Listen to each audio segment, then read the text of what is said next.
y'all see the title of this video, and hopefully you guys watched my previous video where I was basically breaking down, the whole Navy Federal situation. And I'm one of those people who still plan on doing business in banking with Navy Federal, regardless of if they're racist or not. And here's why.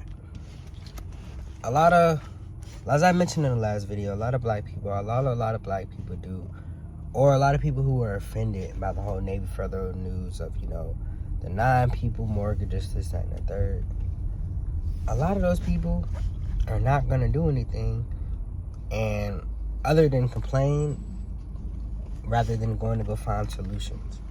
A lot of people, you could have took the advice that, I gave you within the last video, or you could have just went to a different credit union altogether. Or you could really just, take the time to get your financial and economic situation in order and figure that shit out. But most people don't want to do that because most people, and a lot of black people, don't want to actually find problems. Don't want to find solutions to their problems that they have. And that's why we are always ending up in the same scenario that we are always in, because we never want to do the work when it comes to finding the solution and implementing the solution, versus just complaining in the comment section or complaining to Ben Crump or Al Sharpton, hey, they're being racist to me, this, that, and the third.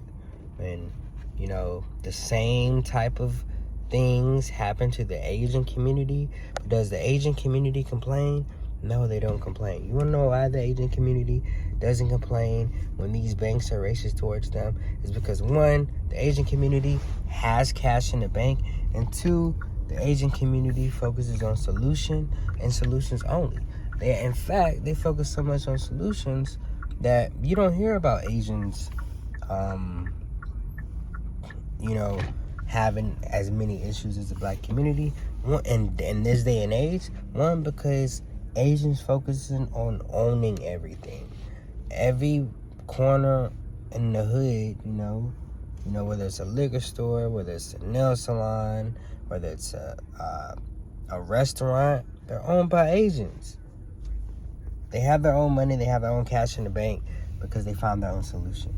So, more black people decided to do that, you would do that. And that's why, I'm going to continue dealing with Navy Federal, is because, for 1, I have solutions and I have alternatives to Navy Federal to where I don't need Navy Federal credit or mortgages. Personally, as a real estate professional, I would never recommend any of my clients to even get a mortgage with Navy Federal. It makes no fucking sense to me.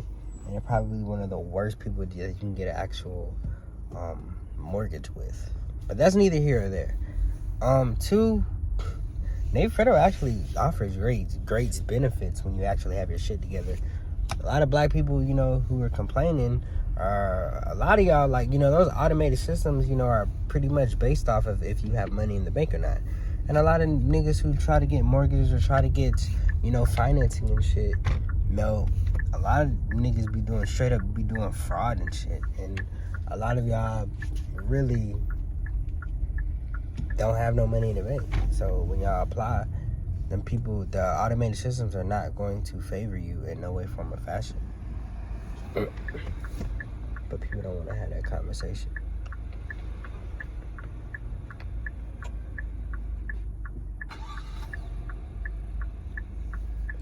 But, that's, my 2 cents on it. That's why I will continue using Navy Federal. But, for those who, want to use a different institution, check out Chase. Check out my referral link in the description below. But, shout out to Navy Federal. I still love with Navy Federal on my end. I just would never go to them for a mortgage. And I was on that route years ago. It's not nothing new. But like, subscribe, and share. More content on the way. I am getting better. I know I told you guys last video I'm recovering from the flu. But, I'm getting better day by day. We got to get back to the bag, though.